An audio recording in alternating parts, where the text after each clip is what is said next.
अस्सलाम वालेकुम grade 9 students. आज हमारा फ़िज़िक्स का यूनिट नंबर 8 का लेक्चर नंबर 3 है।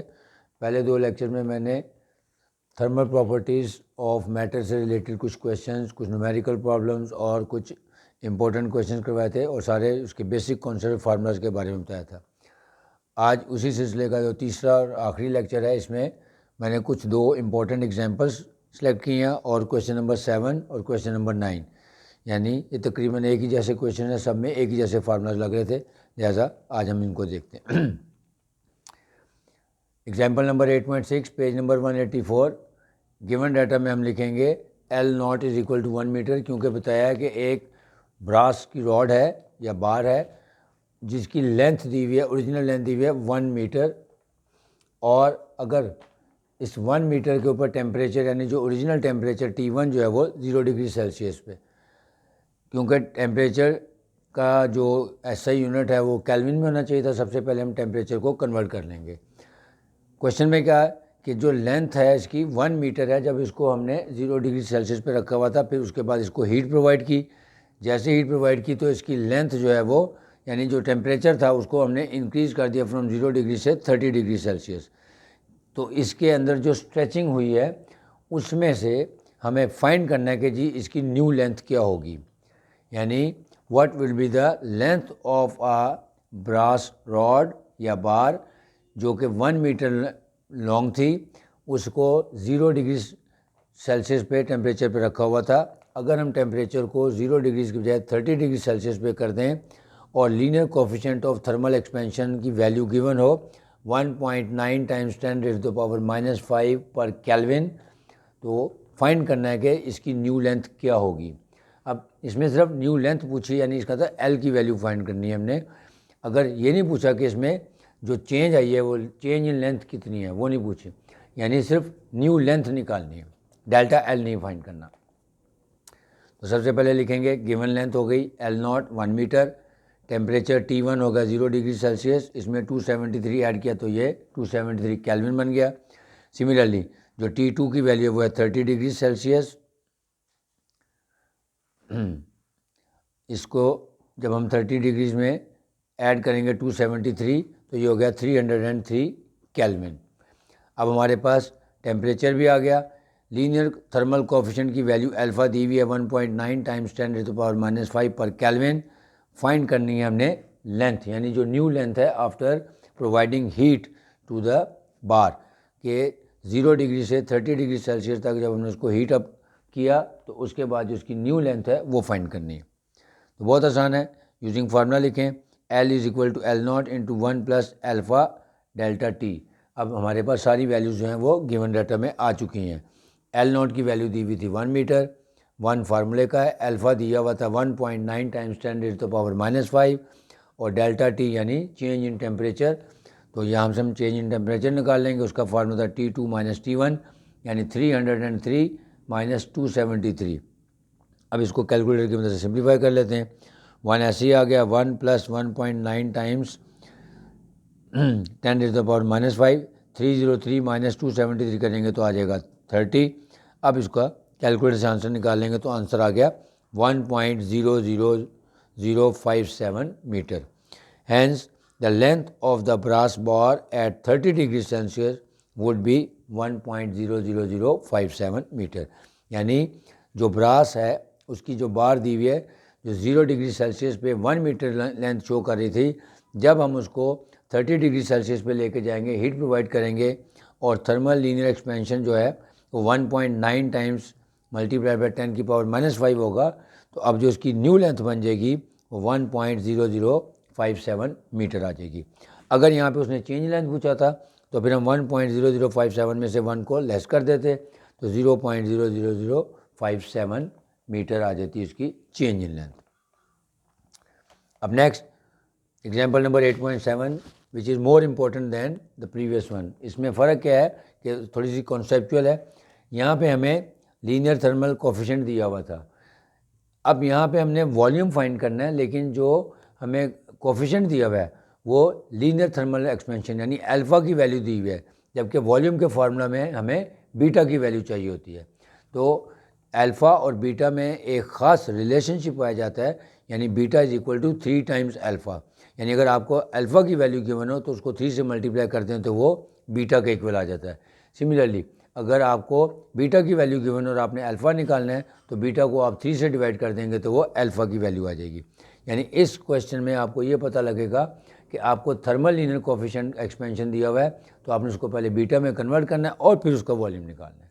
बस ये इसमें की पॉइंट था, वो मैंने पहले बता दिया। अब देखते हैं गिवन डाटा में है length of a side of a cube, यानी उसको एल से डिनोट किया 10 सेंटीमीटर, यानी एक क्यूब की फॉर्म में ऑब्जेक्ट है जिसकी एक साइड की लेंथ दी हुई है 10 सेंटीमीटर, तो इसको मीटर में कन्वर्ट कर लें 10 डिवाइडेड बाई 100 तो ये आ गया 0.1 मीटर। अब टेम्परेचर भी गिवन है, जो ओरिजिनल टेम्परेचर यानी T1 है वो है 0 डिग्री सेल्सियस, इसको कन्वर्ट कर लिया 273 ऐड करके 273 केल्विन बन गया। फिर उसको जब हमने हीट प्रोवाइड की 0 डिग्रीज की बजाय 100 डिग्री सेल्सियस की हीट प्रोवाइड की तो इसका मतलब है T2 आ गया हमारे पास 100 डिग्री सेल्सियस या 373 kelvin. Coefficient of thermal expansion यानी अल्फ़ा की वैल्यू गिवन है 1.9 टाइम्स 10⁻⁵ पर केल्विन। फाइंड क्या करना है, वॉल्यूम ऑफ द ब्रास, यानी जो ब्रास है उसमें उसका वॉल्यूम फाइंड करना है हमने।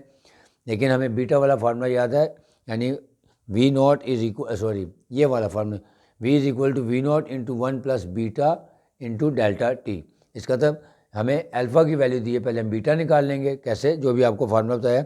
Since beta is equal to 3 times alpha, लिहाजा जो अल्फ़ा की वैल्यू मैं उसको 3 से मल्टीप्लाई कर दूंगा, 3 मल्टीप्लाइड बाई 1.9 यानी 5.7 टाइम्स 10⁻⁵ पर केल्विन आ गई।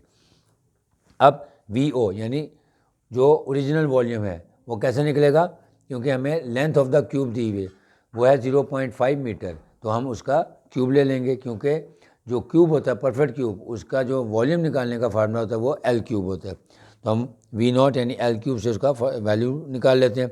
0.1 meter whole cube is equal to 0.001 meter cube. यहाँ से हमारे पास वी ओ की वैल्यू आ गई। अब हमारा डाटा कंप्लीट हो गया। हमारे पास चेंज इन टेम्परेचर है, वो भी T1 और T2 दिया, हम उसका डिफरेंस ले लेंगे। हमारे पास लेंथ जो दी हुई थी उससे हमने वी ओ की वैल्यू निकाल ली और अल्फ़ा की value beta is equal to 3 times alpha use करके बीटा की वैल्यू निकाली। अब वैल्यूज पुट कर देते हैं using formula V is equal to V naught into 1 plus beta delta T. तो वी नॉट की वैल्यू हमने निकाल ली है, वॉल्यूम 0.001 इंटू 1 फार्मूले का आ गया, प्लस बीटा की वैल्यू आई है 5.7 टाइम्स 10⁻⁵ इंटू डेल्टा टी यानी 373 माइनस 273, तो ये आ गया 100 डिग्रीज या 100 केल्विन। अब इसको कैलकुलेटर की मदद से हम सिंप्लीफाई कर लेंगे तो आंसर आ गया हमारे पास 1.0057 टाइम्स 10⁻³ मीटर क्यूब, क्योंकि वॉल्यूम निकालना है तो वॉल्यूम का यूनिट जो होता है वो क्यूब मीटर क्यूब होता है। अब चलते हैं हम एक्सरसाइज की तरफ, क्वेश्चन नंबर 7 की तरफ। अब क्वेश्चन नंबर 7 में गिवन डाटा में बताया गया how much ice will melt by 50,000 joule of heat, यानी कि आइस की कितनी क्वांटिटी ऑफ आइस हमने फाइंड करनी है जो मेल्ट होगी अगर हम उसके ऊपर 5000 जूल्स की क्वांटिटी की हीट उसके ऊपर अप्लाई करेंगे। तो हमें कैलकुलेट क्या करना है, the mess of the ice, यानी कि जो आइस है क्यूब है, जब हम उसको मेल्ट करेंगे तो वो ऑब्वियसली लिक्विड में कन्वर्ट हो जाएगा। तो यही पूछा जा रहा है कि अगर हम उसके ऊपर 50,000 जूल की क्वांटिटी ऑफ हीट अप्लाई करें, जबकि हीट फ्यूजन यानी फ्यूजन की जो हीट ट्रांसफ़र है या लेटेंट ऑफ हीट जिसको हम कहते हैं, लेटेंट ऑफ हीट फ्यूजन दिया हुआ है 336,000 जूल्स पर केल्विन, यानी लेटेंट ऑफ हीट ट्रांसफ़र की वैल्यू दी हुई है, क्वांटिटी ऑफ हीट भी दी हुई है, और हमने फाइंड क्या करना है, mass of the ice find करना है, यानी वो मेल्ट होगी तो उसकी वैल्यू क्या आएगी। ये भी बहुत आसान है कि latent of fusion of heat का जो फार्मूला है वो सिंपल सा फार्मूला है कि एफ का मतलब है फ्यूजन और एच का मतलब आ रहा है लेटेंट ऑफ हीट। तो latent of heat of fusion का फार्मूला है HF is equal to Q/M। Q है क्वांटिटी ऑफ हीट और M है मैस ऑफ द ऑब्जेक्ट या मैस ऑफ द जो भी हमारा लिक्विड है या वट एवर जो भी है उसका मैथ, यानी Q ओवर M, सिंपल सा फार्मूला, यहाँ से M की वैल्यू निकाल लेंगे, यानी Q ओवर HF, HF का मतलब latent heat of fusion, values put कर देते हैं। So math is equal to 50,000 divided by 3,36,000, तो आंसर आ गया हमारे पास 0.15 किलोग्राम। लेकिन क्योंकि हमने मैथ्स निकालना है तो ये डेसिमल में आ रहा है, तो हम इसको ग्राम में कन्वर्ट कर लेंगे, इसको 1000 से इसको मल्टीप्लाई कर देंगे, क्योंकि 1 किलो इज इक्वल टू 1000 ग्राम। तो 0.15 मल्टीप्लाइड बाय 1000 ग्राम करेंगे तो आंसर आ जाएगा हमारा 150 ग्राम। यानी कि जब भी आपको फ्यूजन वाला क्वेश्चन यानी latent heat of fusion calculate करनी होगी, तो आपके पास क्वांटिटी ऑफ हीट और मैस गिवन होना चाहिए। अगर हमारे पास क्वांटिटी ऑफ हीट और मैस गिवन है तो हम latent heat of fusion calculate कर सकते हैं, या इन तीनों में से कोई सी दो वैल्यूज़ दी हो तो हम तीसरी वैल्यू आराम से कैलकुलेट कर सकते हैं। अब जो बुक का क्वेश्चन नंबर 7 है वो भी बिल्कुल इसी तरह का ही है, सिर्फ उसमें फ़र्क क्या होगा, उसमें latent heat transfer of fusion है, वहाँ पे उसमें वेपराइजेशन यूज़ हो जाएगी, यानी HV आ जाएगा, और फार्मूला ये रहेगा कि क्वांटिटी डिवाइडेड बाय मैस। तो हम क्वेश्चन नंबर 9 आप देखेंगे, इसी क्वेश्चन को देख के आप कर लेंगे तो आपको आसानी से हो जाएगा। तो रिवाइज कर लेते हैं, दोनों इंपॉर्टेंट एग्जांपल थी। पहली एग्जांपल में हमारे पास थर्मल लीनियर कोएफिशिएंट यानी अल्फ़ा की वैल्यू गिवन थी, length original length of the bar given था, टेम्परेचर भी बताया हुआ था, T1 0 डिग्री सेल्सियस और T2 30 डिग्री सेल्सियस, और हमने न्यू लेंथ फाइंड करनी थी। जो हमारा डाटा कंप्लीट था, क्योंकि टेम्परेचर को पहले केल्विन में कन्वर्ट किया, फिर चेंज इन टेम्परेचर निकाल लिया दोनों का डिफरेंस लेके, और फॉर्मूले में वैल्यू पुट कर दी, और हमारा आंसर आ गया 1.0057 मीटर। एग्जाम्पल नंबर 8.7 में हमें लीनियर थर्मल कोएफिशिएंट दिया हुआ था, जबकि वॉल्यूम कोएफिशिएंट हमने फाइंड करना था। तो फार्मूला है beta is equal to 3 alpha, यानी अगर हमने वॉल्यूम थर्मल कोएफिशिएंट निकालना है तो अल्फ़ा की वैल्यू जो कि लीनियर थर्मल कोएफिशिएंट है उसको 3 से मल्टीप्लाई कर देंगे तो बीटा की वैल्यू आ जाएगी। जब हमारे पास बीटा की वैल्यू आ जाएगी तो हमारे पास टेम्परेचर दोनों दिए हुए थे, T1 T2, वहाँ से डेल्टा T निकाल लेंगे, length of the side of a cube दी थी उसका क्यूब ले लेंगे तो वॉल्यूम ऑफ द क्यूब आ जाएगा, यानी ओरिजिनल क्यूब आ जाएगा। फिर V is equal to V0 into 1 plus beta delta T में वैल्यूज पुट करने के बाद उसको सिंप्लीफाई कर लेंगे।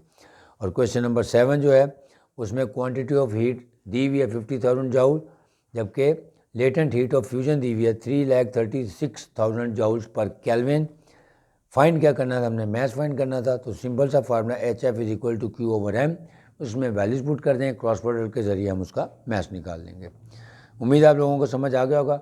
अब आगे हमारा रह गया क्वेश्चन नंबर 9, वो आप बिल्कुल क्वेश्चन नंबर 7 की तरह इसको देख के कर सकते हैं, नहीं तो कोशिश करूँगा जो नेक्स्ट लेक्चर होगा उसमें क्वेश्चन नंबर 9, 8, 9 और 10 इंशाल्लाह आपको कंप्लीट करवा दूंगा और ये चैप्टर हमारा कंप्लीट हो जाएगा। तब तक के लिए अल्लाह हाफ़िज़।